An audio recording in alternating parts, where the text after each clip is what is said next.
G'day all. So before you delve into the video and check it out, I just wanted to give you some context and backstory about this. So this trip was about 8 years ago in April 2018 where I did this Everest base camp trek. And all the footage that you see is shot on pretty much all of it is shot on a GoPro Hero 5. At the time, the footage wasn't stabilized. I don't know if it was because the GoPro didn't have stabilization in it or whatnot. And it turns out I couldn't hold a GoPro steady enough to save my bloody life, you know. So it was extremely shaky. So I've had to stabilize it all in editing. So even though the stabilizing software has done a pretty great job at stabilizing it, there's still a few distortions here or there, and during the stabilization process, it has to actually crop the image. So you've got these black bars at the top and bottom. And I chose not to get rid of it because in order to get rid of it, I'd have to crop the image even more and it just reduced image quality. So, and the audio, because it was all handheld, it wasn't on a pole, the GoPro. So every time I moved my hand, there'd be a bit of, you know, just annoying noises. So I've tried to clean them up as best as I can. And also the trip was, you know, 8 years ago. I wasn't doing YouTube back then, so I didn't record this with the intention of uploading it. So everything you see is just point and shoot. There was no commentary in it. So I've actually added commentary during the editing of this video just to give you guys context of what you're seeing and what's going on. This would have to be one of the most enjoyable videos that I've ever edited, because going back over all the videos and photos just brought back so many memories of the trek. So hope you guys enjoy it. Hiking in one of the most truly incredible places in the entire world, the Himalayas. So hope you guys enjoy the video as much as I did doing it and editing it. So enjoy.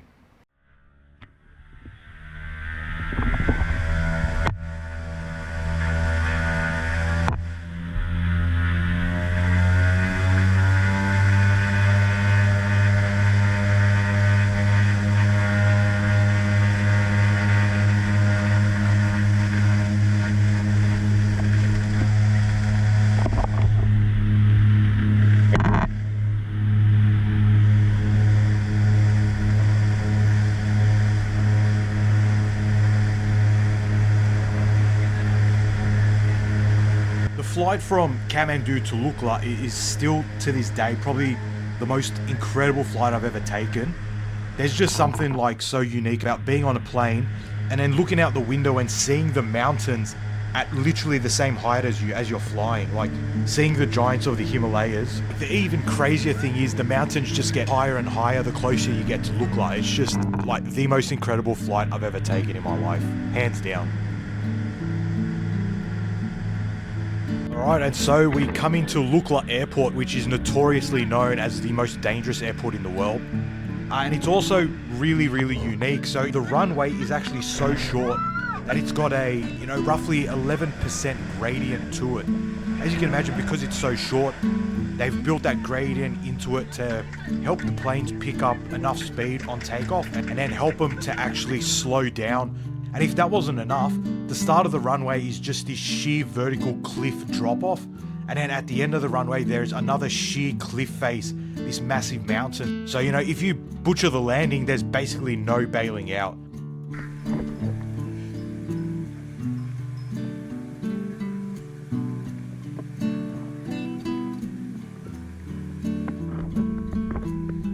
And as you'll see throughout the length of this video, yaks and donkeys are used a lot for the transportation of goods throughout the region. You know, food, building materials, water, all that kind of stuff. It's also great because you'll see yak poop everywhere, which is great as well.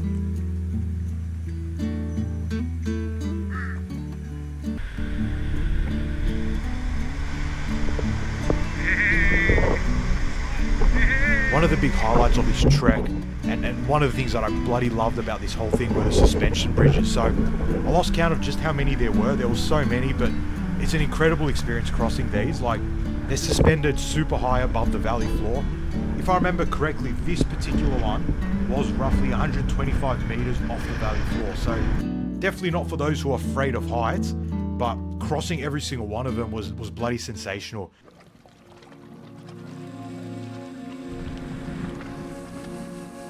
Now, we're just coming into a town called Namche Bazaar, which I guess you could say it's kind of the central main town of the region. This was one of the 2 towns that we'd be staying there for 2 nights to help us acclimate.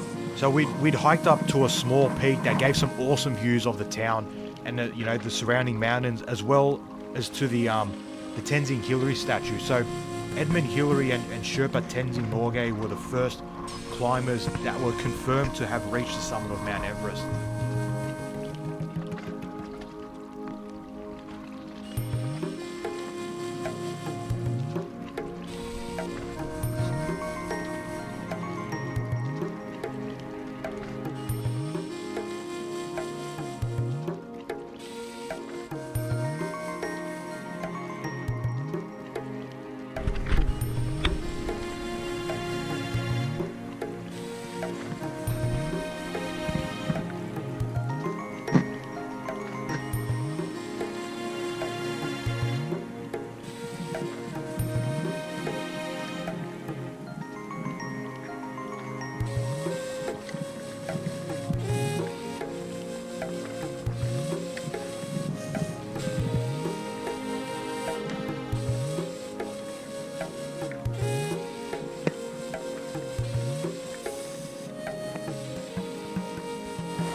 As the days went on, the landscape just kept dramatically changing, like revealing jaw-dropping views around every single corner.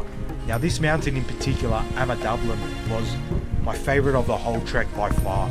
It's not as high as the others, it sits at an elevation of about 6,800. So whilst it's certainly not as high as the several 8,000 meter peaks in the Himalayas, it's got such an imposing figure of the valley and these steep mountain faces. It was definitely, I think, by far my favorite mountain. It's just so majestic. It was just incredible.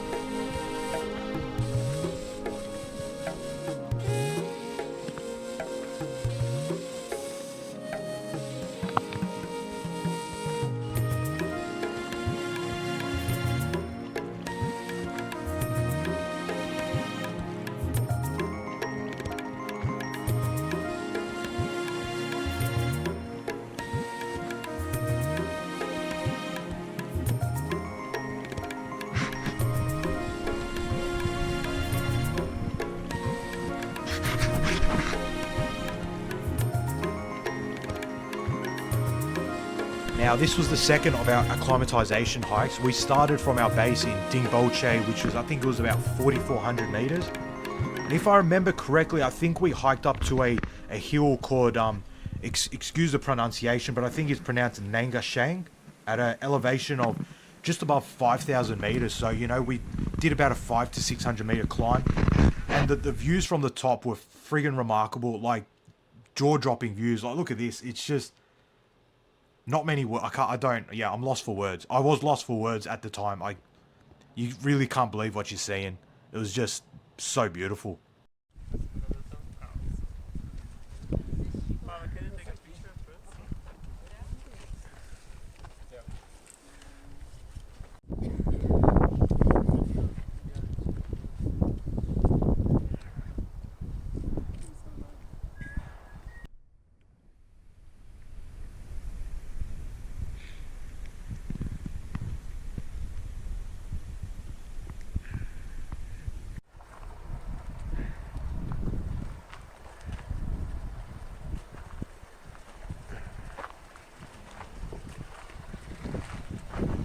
How awesome is it? Can you even see it?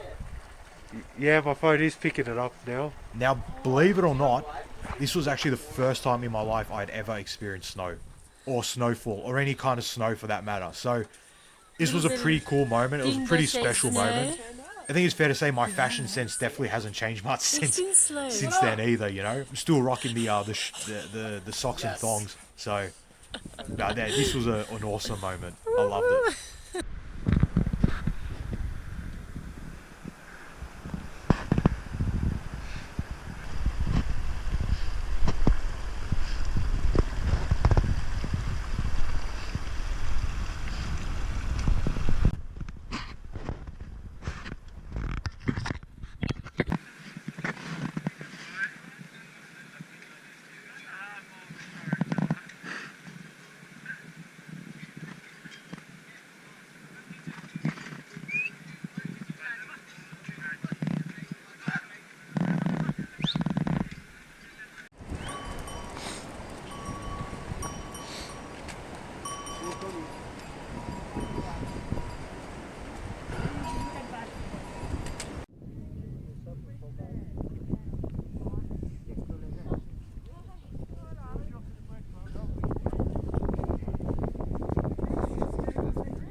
All right, here we are, the final push to base camp. So we set off from our tea house in, I think it was Gorak Shep, which was the highest tea house we stayed at, which was, I think it was 5,100 meters.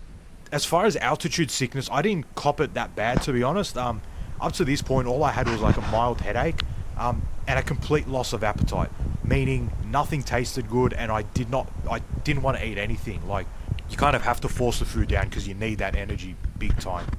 But yeah, didn't cop it that bad, so it was pretty good.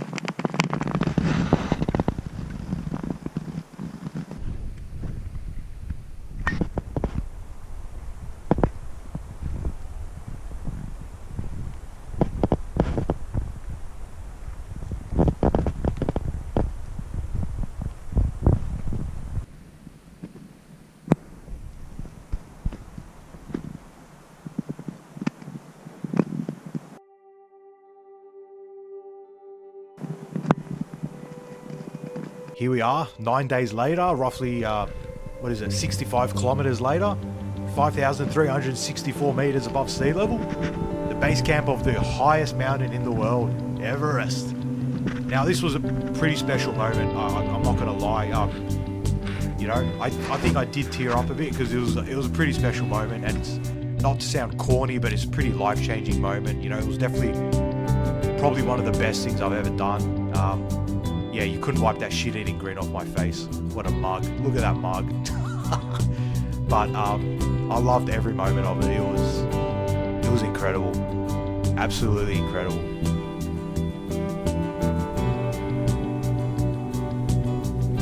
Now, believe it or not, despite the name, you can't actually really see Mount Everest from the base camp. So instead, what we did was, first thing in the morning, I think we woke up at a ridiculous time, hiked to a small mountain peak near our tea house called Kalapata, which was roughly 5,664 meters above sea level, to be exact. Couldn't feel my fingers, the altitude making us very lethargic, already tired from the 9 past days, but the views from the top, as you can see, unbelievable, remarkable, jaw-dropping, beautiful, majestic, add whatever words you want, but it was absolutely spectacular. And it just gives you just an idea of just how massive the other mountains are when you can barely see the biggest mountain in the world, you know? I don't think I've ever felt as small and insignificant as I did during this trek and this moment. To see the giant of this world, special, incredibly special.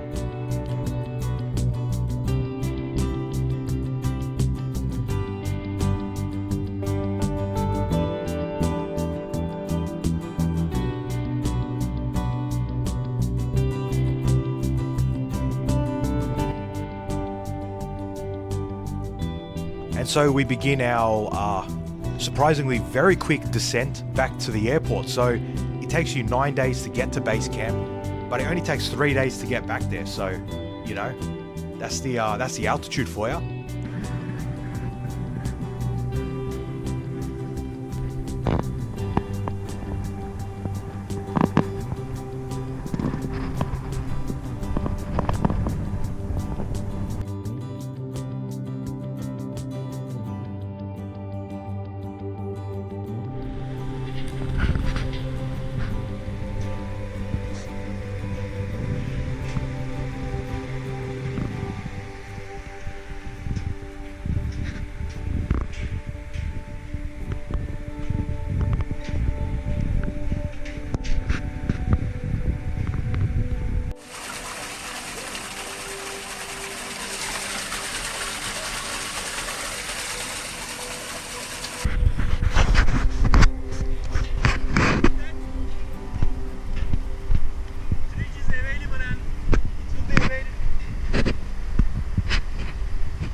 Just started hearing them now.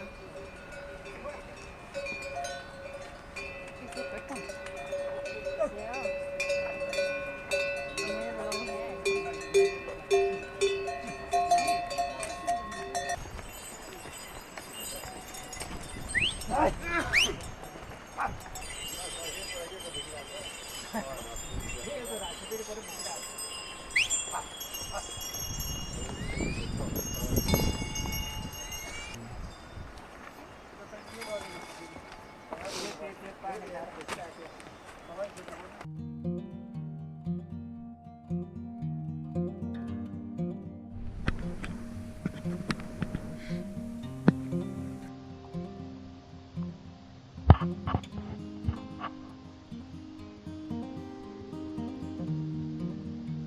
We woke up to, without a doubt, possibly the most beautiful scene I had ever seen in my life. A Himalayan winter wonderland. Absolutely stunning scenes. Amadabalam in the background and Mount Everest tucked away behind those clouds. You know, everyone's got those moments that are kind of etched and burnt into their memory forever. This is one of them. This is a day that I never ever forget. It was, yeah, it was just phenomenal. Phenomenal. Absolutely beautiful. Look at that.